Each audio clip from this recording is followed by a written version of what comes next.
Right, joining me now, George Washington University professor and a Fox Business contributor, Jonathan Turley. Jonathan, welcome to the program. All right, question for you. So you have Bill Priestep on the stand today, and he doesn't really have any recollection about Sussmann, the defendant in this case.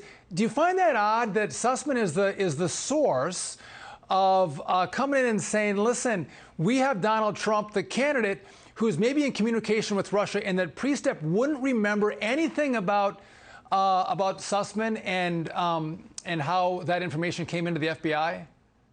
Well, one would think it would concentrate your mind when an attorney comes in and says that we have this bombshell evidence that a potential president of the United States has a secret communications line running through a Russian bank.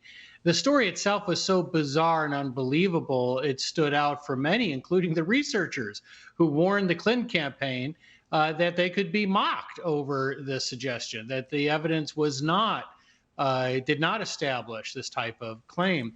But we've seen this type of testimony earlier. You know, you had James Baker, the former general counsel, on the stand, and he was the one who produced this incriminating text the night before that meeting that said, where Sussmann said, I am not appearing on behalf of a client, I'm just a concerned citizen.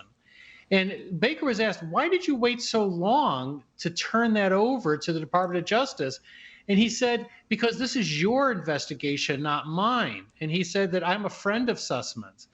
And a lot of us were really taken aback. You were one of the top Justice Department officials, and you just told the Department of Justice that, frankly, don't expect me to do the work for you? You know, I think it's interesting. You have two star witnesses that in essence, are hostile to the prosecution. You've mentioned this before on other interviews. You have a jury that is hostile to the prosecution. How do you think this case is going for the prosecution? Well, the biggest problem for the prosecution is not the evidence. There is an abundance of evidence that shows that Sussmann did not reveal who he was representing, and in fact said he wasn't representing anyone. So that seems quite clear, and the defense hasn't laid a glove on that evidence.